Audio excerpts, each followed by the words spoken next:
Hey everybody, and welcome back. I am OkFixer. I went to Michigan and visited my relatives, as well as picked up this engine that my brother had graciously given me. This is a Mexican engine.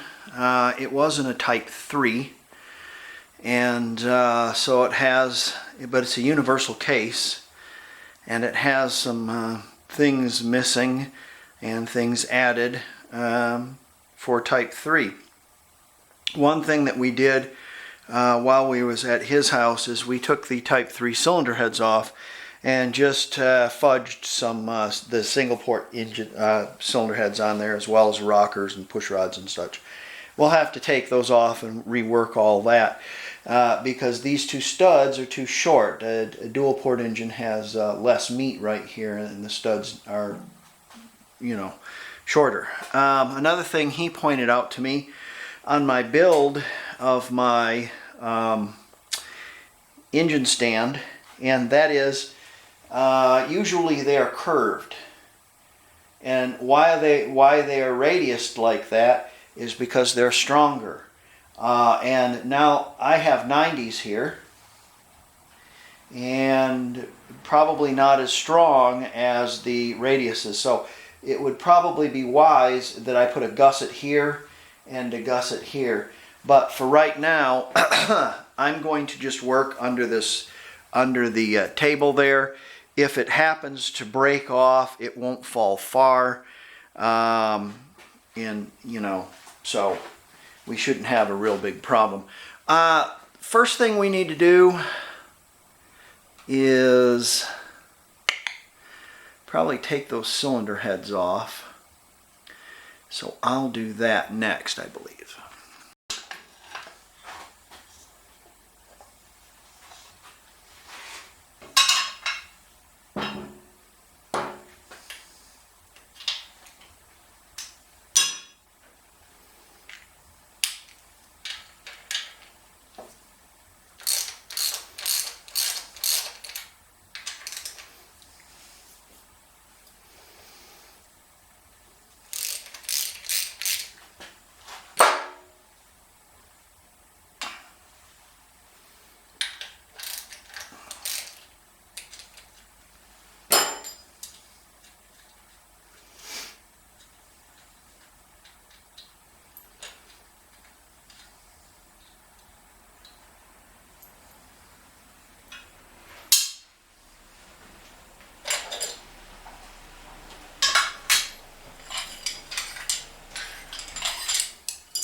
Tubes dropped out. Yeah. So there you go. Sorry, didn't mean to walk in front of you. Let's have a look at those cylinders.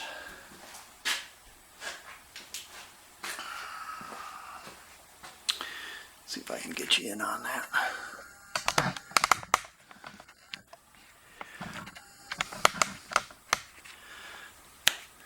Focus. I guess I'm not going to get you in there very far.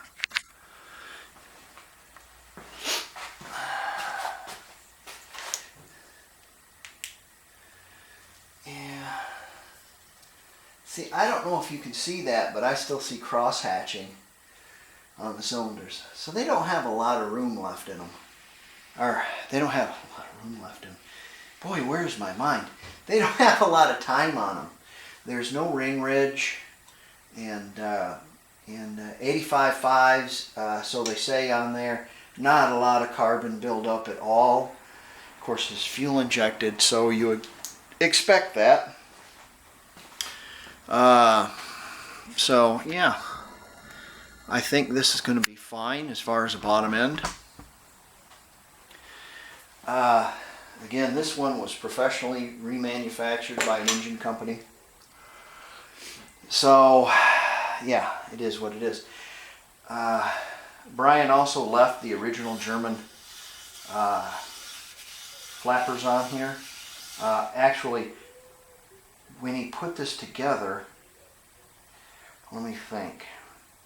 When he put this together, when he took it apart and sealed the case, he sealed it with some Permatex because it had some leaks on it. Evidently, he had taken off the Type 3 deals and the cool tin and put on the original Beetle cool tin. So probably he had somewhere in his mind, he didn't either have two pair of cool tins, or B, he had something else on his mind as far as what this was going to be used for. This was going to be used for a Type 1.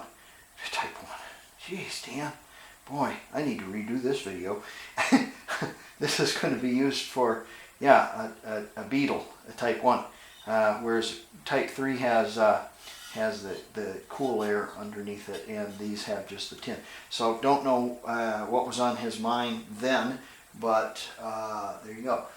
Looks like he's got new gaskets underneath there. We have to change these studs out, and that's what we'll do next. So, if I can fumble my way through this. Alright, I've double nutted this and tightened it up, the end one, and now I can twist my stud out, putting a pair of vice grips on it and doing it. That's how I was doing it before, and it just seems that chews up the stud quite a bit. So we'll get these out.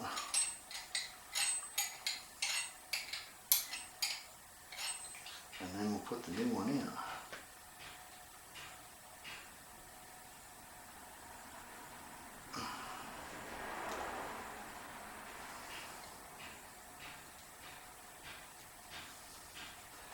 This block has case savers in it already. And it is a dual relief case. I'm going to clean these threads up a little bit before I put them in. So I'll be right back with you. And here you can see the difference in the studs. They are shorter for the dual port and slightly longer for the single.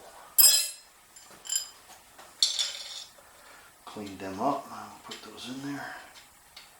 Those don't look too bent. So essentially for a single port engine, you need 6 long studs and 2 shorties. So if you ever order a set of studs for a single port. A couple other things about this engine.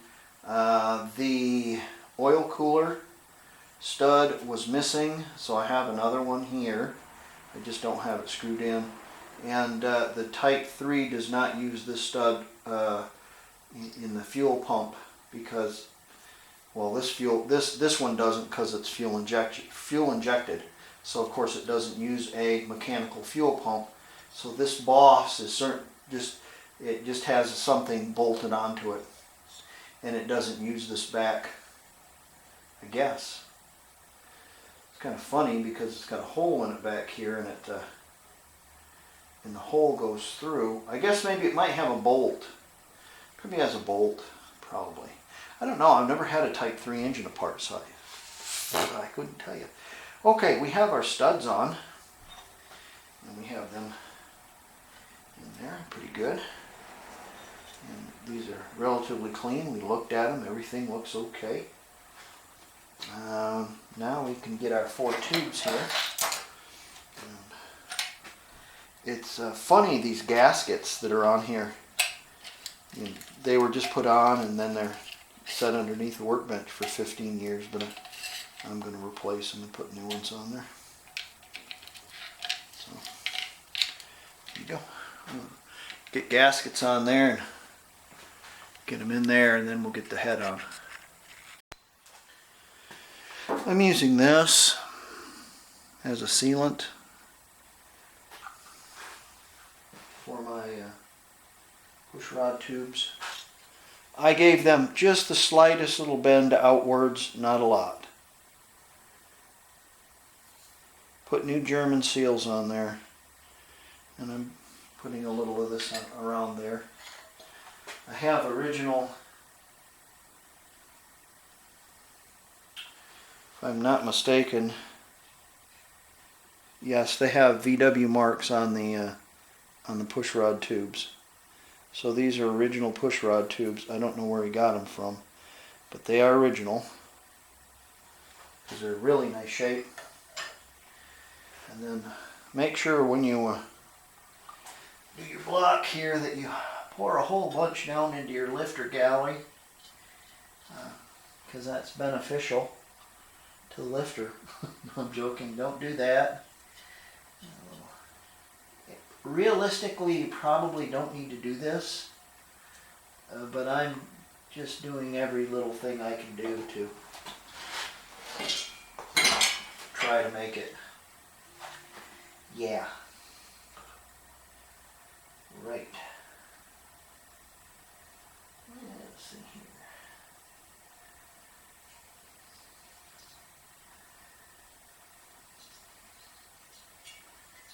Yes. And yes. All right. Yes.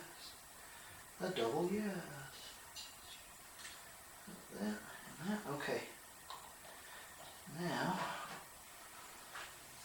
I want to look at something. And I think, let's see, is it? Is it or is it not? Now look at that.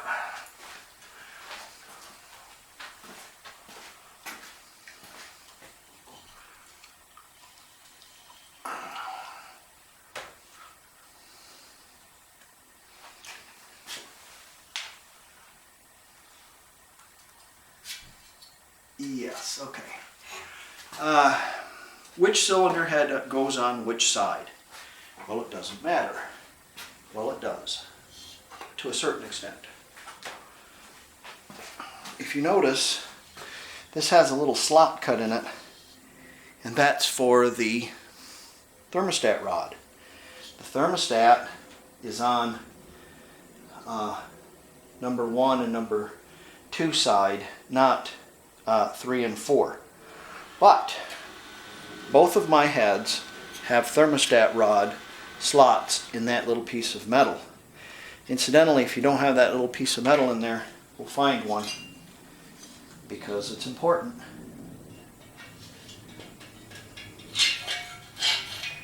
I'll slide those on there like that. Do you see something wrong? Huh. I see something wrong. I see something way wrong. Look at that. I'm going to have to examine this again because those studs aren't going to work.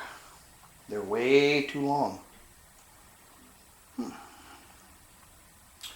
Okay, let me see if I can find the right ones. Or not.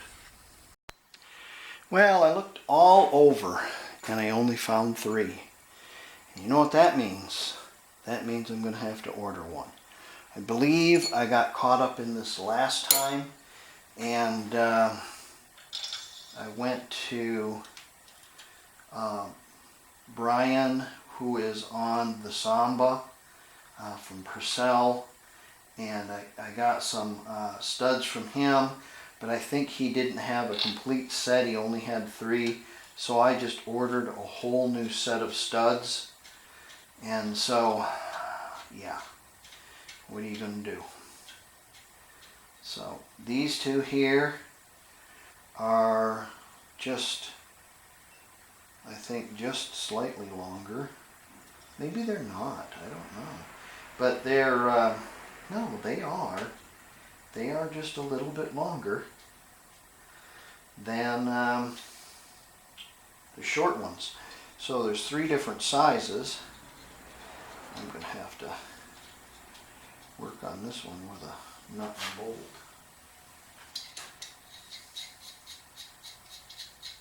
So let's get those in there. And then let's fit a head on there, and I'll have to go inside and order some more stuff for this. Okay, it's a setback, but it's, yeah, what are you going to do? Yeah, the single ports, yeah, a little bit different. I also, on this cylinder too, like I did on the other ones, I rolled a cylinder into it. Not the cylinder per se, but I did roll a cylinder into it, so whether that has any effect. Brian says you don't need to do that, but I do it anyways. When I put my tubes in, I put the seams up. Does it matter? Probably not. They have a seam right here, the electric seam I put up. That's just me.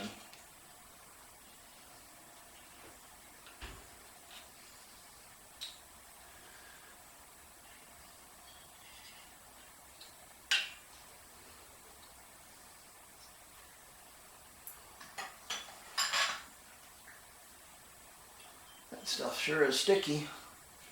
That ought to work pretty good though, huh? Sealant sure is sticky. Okay. There you go. Make sure your tubes roll. Alright.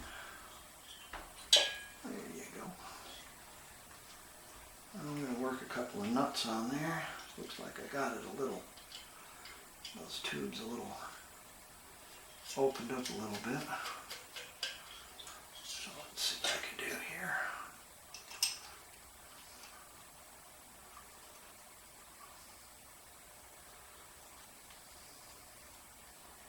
Come on, Granny.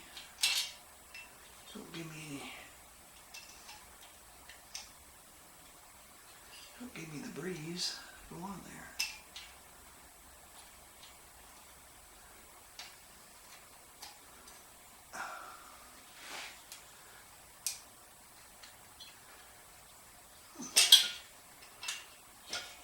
I don't like it. I'll put it on this one now. See if that one likes it. One more down here.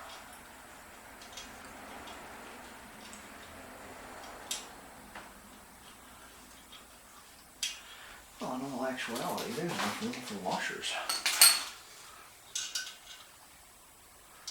There she is. And there's kind of like some clean nuts and some burnt looking nuts here. So I'm putting the clean nuts inside.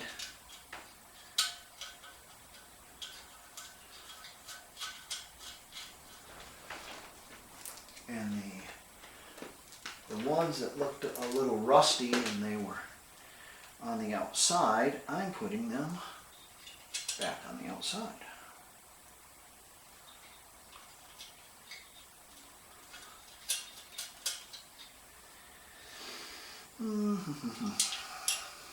Bored yet? So, you know, I sure don't look like what this engine looks like on the outside. It's got some silver paint on it. It's all chipping away. Looks pretty crummy. But beggars can't be choosers, so you gotta use what you gotta run what you brought, you know. It's okay. You won't see much of it. And I'm not particular. Might give me time to work out that other engine, you know.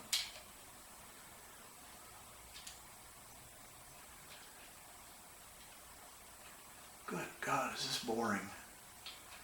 I'm sorry I'm doing this to you guys. Let me shut this off and get these on there. That's just boring.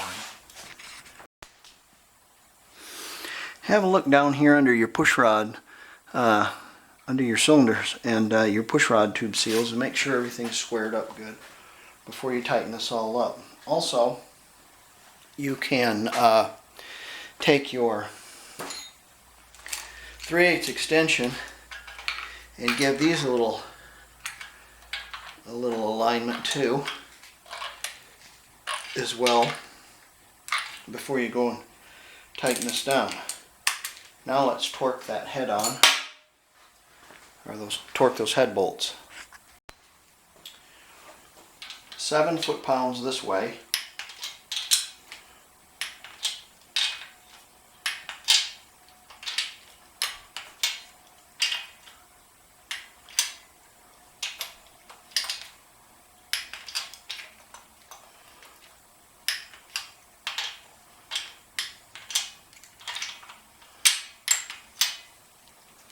And then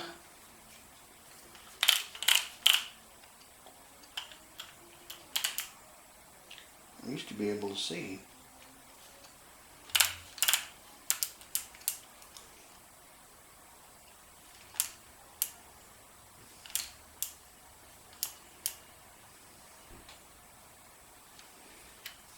Then 23 foot-pounds this way.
Like in a cross, like this.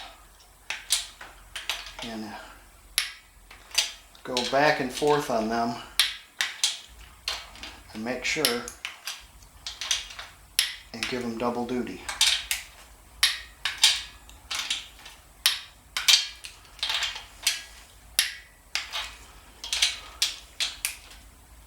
See, that one's creeping a little.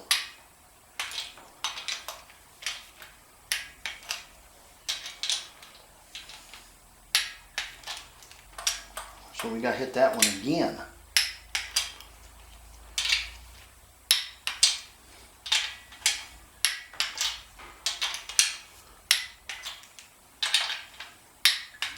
See if this one creeps again. Yep. So we have to hit it again. Do the whole crossover thing again. You get one that creeps, go back and do it again. And keep going until it doesn't creep anymore.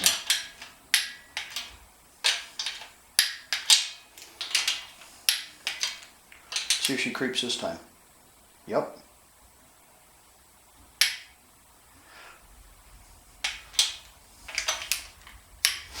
Wonder why she's creeping.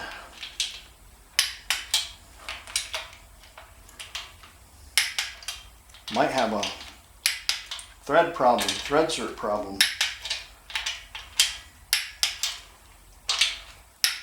See if she creeps again.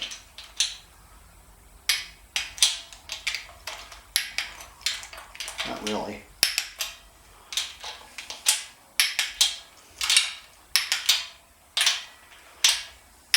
I know this is overkill, but if you get one that creeps,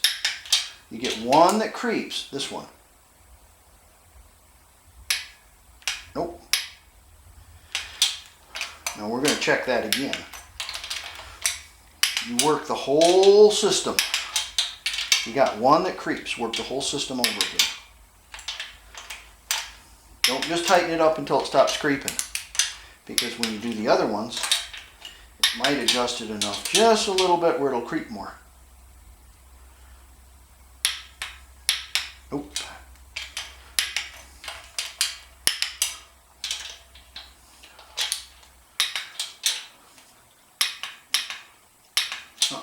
We're good.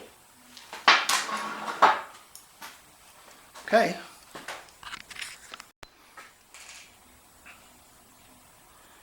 Your O-rings are next. You're going to go on these studs. Some cars don't have these, so look at your application. This engine with the Type 3 heads did not have them. They were dual port heads. So, but I think all single port heads have these little seals.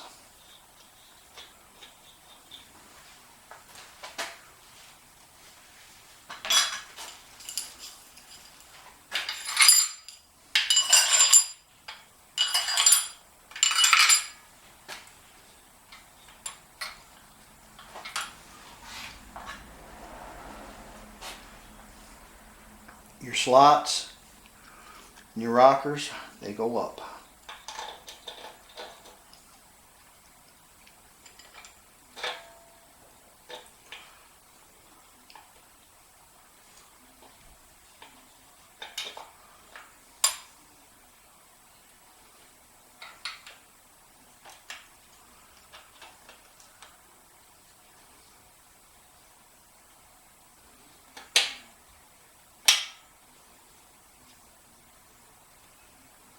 See if you can spin your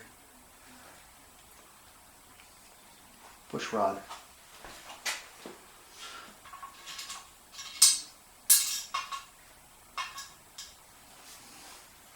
Don't forget your warpy washers.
All your 8mm nuts get 18 foot-pounds. That's 20, that's 18.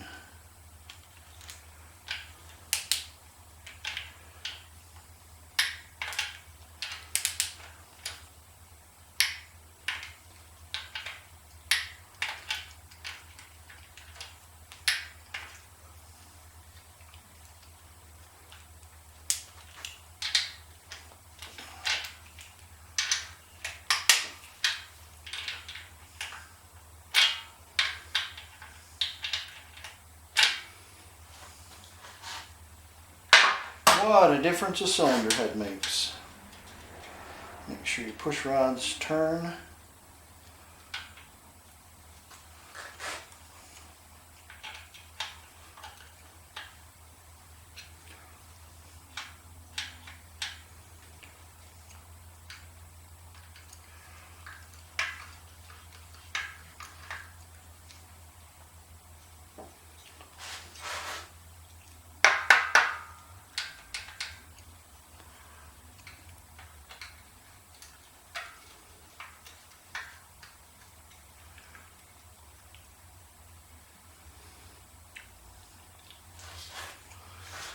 Alright, the only thing I can do is gotta order some more parts, so I'll be back with the magic of the camera. Okay, kiddies, let the fun begin. Yay! Well, I ordered another set of studs online, but it'll be next St. Swithin's Day before I get them. So I might as well pull this engine out. I'll just take it apart and rob a stud off this one. You gotta take the thing apart anyways and fix it. So it's neither here nor there. I'll just steal a stud from it when I get my studs. I'll put another stud in this and just throw that into the workbench until, you know, until I want to fool with it later. So let's take this out. I have a little jack that I use right there, and then I can use my drill to zip it up and down. And it really works well if you put it right under square the jack point. It works really good. I've turned my, I forgot, I needed to find a way to pull this thing out, so I turned my yeah, and that way I can slip the engine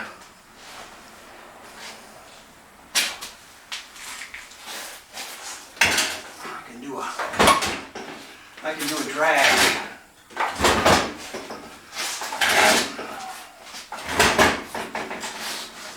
Oh God, that thing weighs a lot.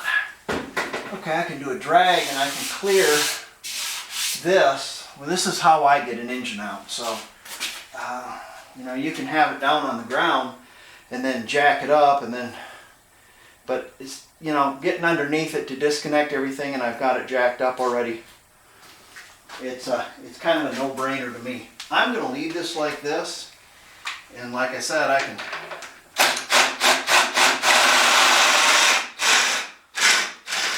take that down. We'll just leave that right there.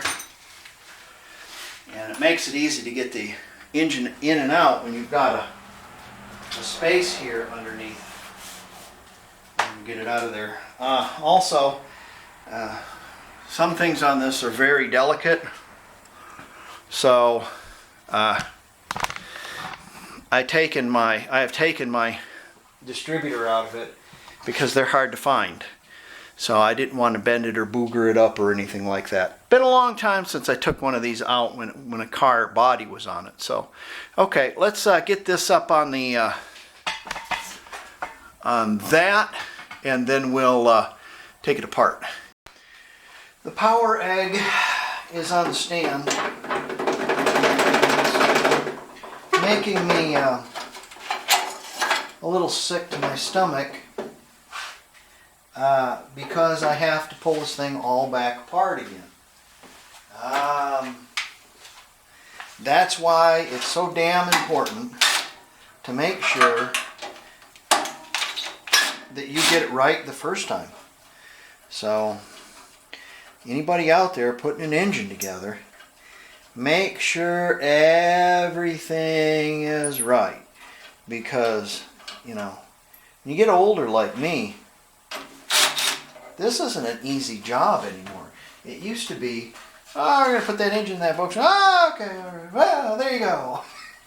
And it's not like that, because you got to crawl around and pick things up, and you get older, you can't lift anything anymore.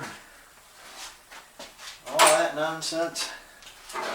So, make good and sure that that's the engine you want in your car. Make good sure that it's doesn't leak, it's tight, it's not going to make noise. Pre-running on the stand is a big deal. That would be really cool. One of these days, I'm going to get myself one of them stands, or one of them. It's a half of a transmission where you can hook it to it and start it, you know, put a deal to it. Put a, that's what I'm looking for, starter on it. Ooh, look at that. Ooh, you know what that is? That's a hen's tooth is what that is. Yeah, 67 only. Alright, I need to finish pulling this apart. and we'll get the part I'm looking for. If you ever pull one of these apart, put all your stuff from one category in one container. So this has got a muffler clamp in it, so I know that's all my muffler stuff. That's going to connect up my heat boxes and all that stuff. It doesn't have to be perfect, but it should be. This is my Captain Obvious box, okay? You have your hen's teeth, your gland nuts, your studs, things like this that don't need a bag because you know what they go to. And then you have a bag, like I have this bag. This is tin. This is for tin. But I also have another bag over there for tin. And that's the tin, that's the finishing bolts for the tin. So, we're going to put this in without this plate that goes along the top here, and the other bolts are in another bag. So if you keep things separated, it really helps you out. So you might want to do that. Also, if you notice, my clamps here are screw clamps, and they're screw clamps for a reason, because I didn't know if I was finished with this. When I'm finished with it and it's perfect and it runs good or reasonable, it's nothing's perfect, but if it's reasonable, then that's when I'm going to put my pinch clamps on. And it's a good thing that I didn't, because I can just take this all off, see, because it doesn't have pinch clamps on it, all the way down to my fuel filter. So yeah, there you go. That's a good idea to do stuff like that. It's like putting water in a radiator instead of antifreeze. You gotta see if it leaks or not. Also, I take a lot of my stuff apart using electric tools like this. It helps take it apart a lot faster. You can take them apart with electric tools, but when you put it together with hand tools, because you can feel things. You can feel when something's going to strip, or you can feel when something's not right. If you just squeeze the trigger on there, you can't see if it's stripping or not. So don't put it together with impact or electric tools. Put it together with hand tools, but you can take it apart with the electric tools. Well, I just put this engine together, so it shouldn't be too hard to get this out. But what I've done is my first turn, I put this on the nut first, and then I tightened it up, and then there it goes, loose. Then I took it all back apart again. Then I'm using the open end of my wrench. And this you'll be able to get the stud out this way, just like so. So let's do that, not bore you. I put a little heat around this, and then I took a bolt, and I'm not going to pick it up because it's hot, and threaded it in there, and then I gave her a few taps and she started coming out. And what this is, I don't know if you know this, some cases have small holes and some of them have these, and the other case I have has a great big hole in it, so I'm figuring that's what it goes for, because it sure looks like that. It looks just like that, actually. Also, I did a Captain Obvious here, and Captain Obvious is I pulled the rear main seal, and when you pull the rear main seal, that tells me I've taken the 3 shims that set the you know what I'm talking about. I'll think of what it's called in a minute. But if I have an engine and it sets for a little while, you see the seal in there. Is the seal any good? Don't know. So you're gonna have to replace it anyways. And if I pull the seal off and throw it away, then those 3 shims there I know are out of there, and I don't have them in that engine. So it's something I would have to go for. End to play is the word I'm looking for. And then I've stuffed some rags and things. You want to take one of these rods right here and jam that down. And when you jam it down, you got to be shaking like this. Sometimes you can pound a little bit down and get that paper towel way down in there. Don't worry about a thing. When you put your oil cooler on there, it'll just blow that paper towel out. No, don't do that.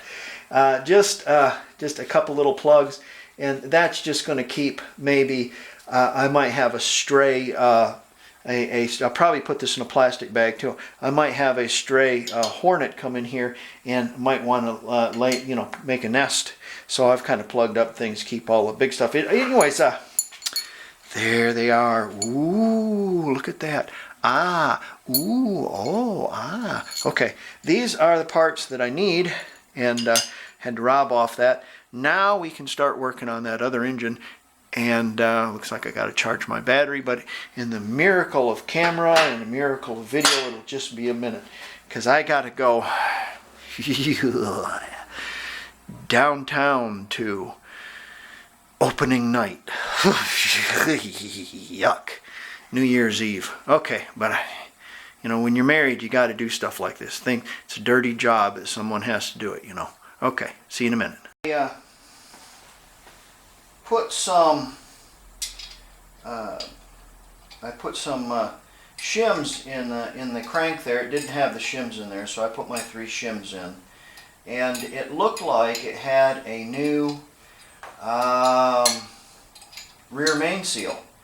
I'm not sure, but I put my flywheel on there and my gland nut and tightened it up. I didn't tighten it up a lot. I just put it on there for right now so I can kind of check the end play a little bit and see how that is, and maybe rotate the engine, that sort of stuff. In fact, did that clear? Yes, it did. I'm just making sure it cleared that washer there. Taking the studs out now. This was, a no-brainer. This was easy. Wasn't any big deal.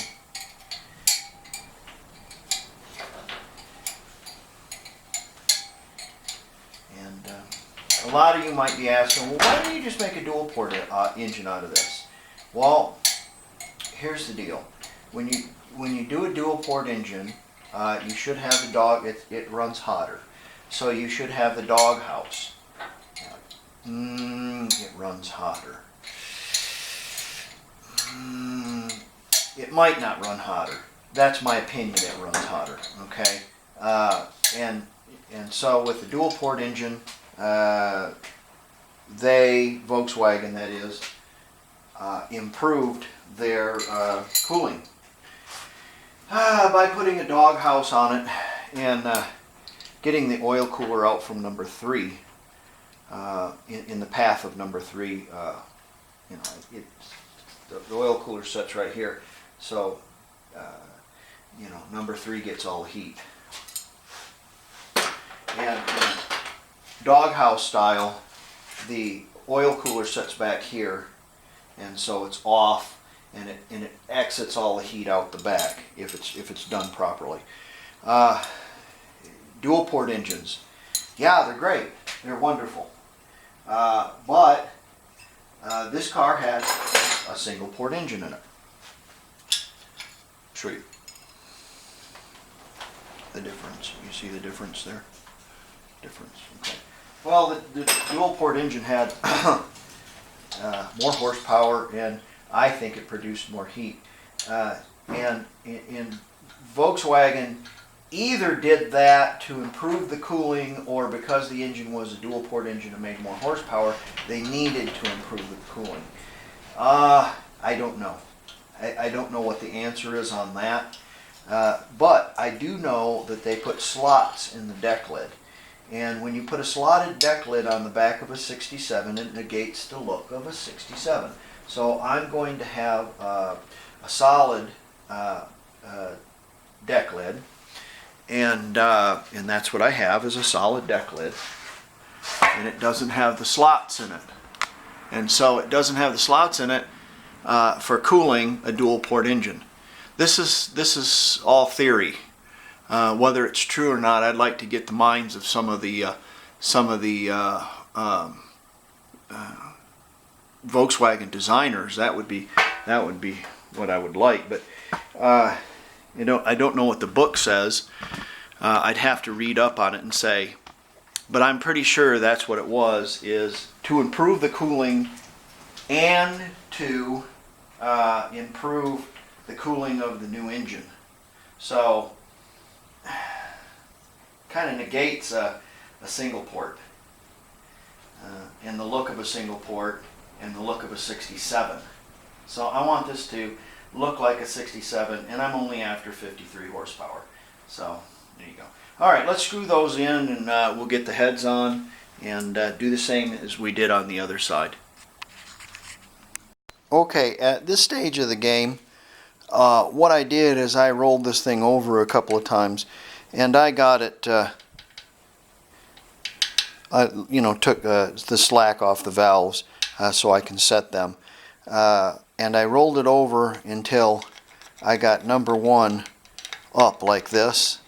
And then I think possibly I could have it 180 out.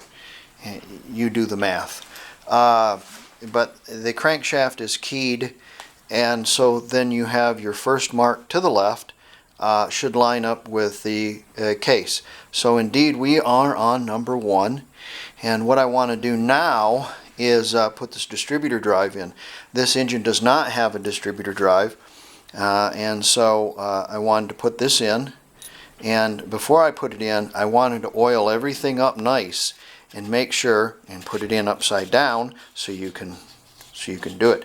But you want to make sure and oil or grease everything all up really good, and make sure there's no corrosion in there, because at this point of the game what you don't want to do is drop these babies down into the engine. Well, at this point of the game you want to. If it's going to have to be done, this is the time to do it. Not when it's in the car, because you can't turn the car upside down. I guess you could fish them out with a magnet, but what we're going to do is we're going to put some grease on these and a screwdriver in this sort of affair. If I can do it one-handed. There it is. This sort of affair. Stick it down there, let them go, and they should drop down onto where they need to sit, and then you just kind of waller it out with your screwdriver. It's better to use a Phillips because it's round. And then we're going to put our distributor drive in, and then push the little off to the side, and so they drop down in the case. No, hope we're not going to do that. But we're going to use some grease to hold it all in place. We'll put our distributor on to help us set the valves, see where everything is at. And then also, before we put the engine in the car, the distributor is going to come back out, because I broke a distributor cap and bent a shaft on a distributor one time, putting one in a car. It come off the jack, and yeah, you don't want that to happen. So, okay. So you might be asking, well, why don't you just put them on the end of the drive and grease them on the drive? Grease them on the end of the drive. Well, you can't do that, and I'll tell you why. Because there's a gear down there, and the gear it's that little brass gear that runs the distributor, and you won't get them past that little brass gear. So what I'm going to do, sorry for my big head right in the way. Let's see if I can't get down there. Is that a long enough screwdriver? It is not. So let's get a longer screwdriver. I know I had some. Yeah, we have longer screwdrivers. No. We could use this number 3. It's probably longer. Yeah. And I'm going to slip this down there like this. Sorry for my big head. And I'm going to put that there. Nope, down there. See what you got here. Yeah, okay, now we can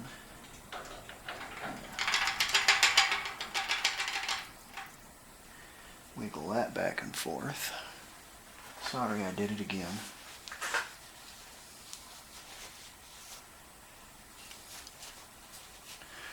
I'm going to back you up a little bit, because you're just not going to be able to see this when I get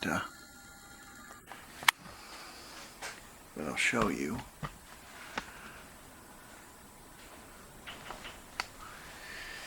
When I get this done here, let's see here, let's see if I can see it. What do you got? Are they down there? Yes, they are. Okay, then I'm going to take my screwdriver and I'm going to seat them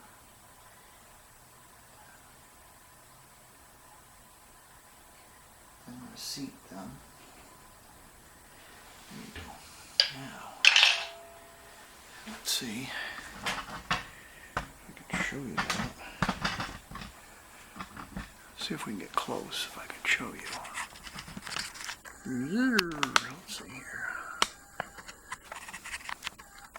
Get you down in there. Can you see down? See that? So you can see they're greased to that little surface. Now when I put my distributor drive in, she should just fall right in there. That grease might be a little thick. Let's use a little oil too.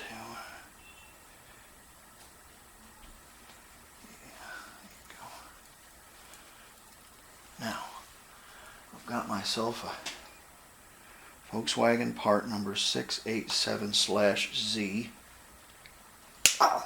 /Bravo 21. And this is the distributor drive installation tool. It's made out of a piece of pine, okay? Let me back you up here. You're just not seeing nothing. There you go, that's better. There's our installation tool in all its glory. Now, the D needs to go backwards. So let's see. The D goes this way.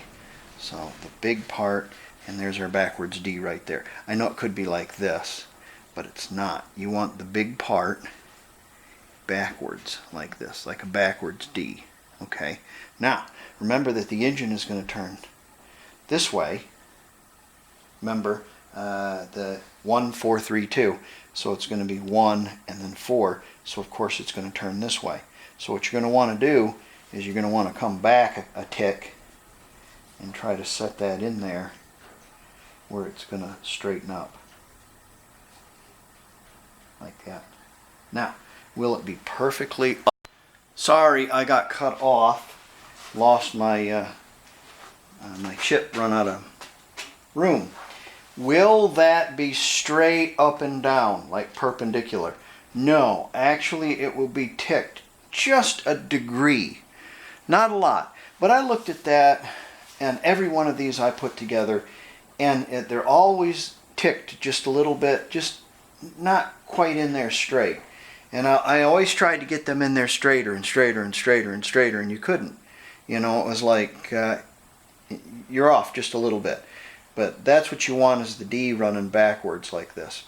Then you put your spring in and put your distributor on, and now Captain Obvious has showed us everything. Our distributor rotor is on number 1. See the little deal there? And our first notch in our pulley is lined up with number 1. And our valves are loose. Okay. And our pistons on TDC. I'm relatively certain we're on TDC. I'm 100% certain. Okay, something else I want to talk to you about before we put this together. A lot of people do not build single port engines. So if you're building a dual port engine, this does not pertain to you. If you're building a single port engine with the original oil cooler, now you can build a single port engine with a doghouse if you want to. I just don't have the parts to do that, you know. And so, anyways, they make a special set of seals, oil cooler seals, for the universal case or for the dual relief case, okay, for the new 1600 dual port engine that started in 71. Okay, it had big holes here for the studs, for 8mm studs instead of 10mm studs, 8mm studs. Okay, it had bigger holes there, and then it also had bigger holes in the oil galleries, I think, and in order to use your oil cooler, you have to have these seals. Now, they used to come with the gasket sets, and they don't anymore. They have 8mm on one side, which fit nicely there, you see, and you have 10 millimeter on the other side, which fits nicely there. See? So now you're assured of no leaks. Now I can't go any farther on this engine simply because I do not have a new set of oil cooler seals. They are coming. The mail says they'll be here tomorrow. Says. So, you know, there you go. Also, what I've done, since I have 6 millimeter studs and I have 8 millimeter holes, what I did is I took a push rod and drilled a hole through it and then ground it down and made little collars. So the little collars fit in there so it's not sloppy. Okay, I don't know, probably there's some place that sells those things, but I don't know. The kit I got came with 3 washers and these seals, and I should have bought 2 of them. I did not. I did this time though, because you never know. You gotta use them again. Can I use these again? Well, sure, I probably could, but you know, it's all about that. How long do you want your engine to last thing? You know, I think a seal, once I've used it, I don't want to try to use it again. These are just props now, my opinion. I don't know. We'll see what happens. You know, this engine is all a crapshoot, anyways, because you know, this came used. So, but Brian had taken it apart. It had a case leak under the case. And so he had taken it apart, or between the case halves, you know, the case halves, and he had taken it apart, inspected everything. Everything was inspect. So he put it all back together and glued the case all back together, and it should be good. So I mean, I don't see why not. Cylinders look good. They have still have cross hatching in the cylinders. Remember, this was a fuel injected car, so it wasn't just dumping that gas down the cylinders. It was metering it pretty finely. So I think this is probably as far as I can go until I have those seals. I might be able to put this front piece on and put my pulley on completely. I'll check my end play also. Set my valves. What else can I do? That's about it until I get those seals, because the seals got to go on. Then I can put the tin on and whatnot like that. So hopefully they'll show up tomorrow. I'm going to trade this out too. I'm going to have, since I bored a hole in my oil cooler, I'm just going to put an 8 millimeter stud in there. This is an 8 to a 6, and I'm going to put an 8 millimeter stud in there. Take it out of the old one. Okay, this will be the end of the first part of Will It Run the Mexican Engine. So we will post this, and hopefully I'll get my parts tomorrow and I can start making more videos.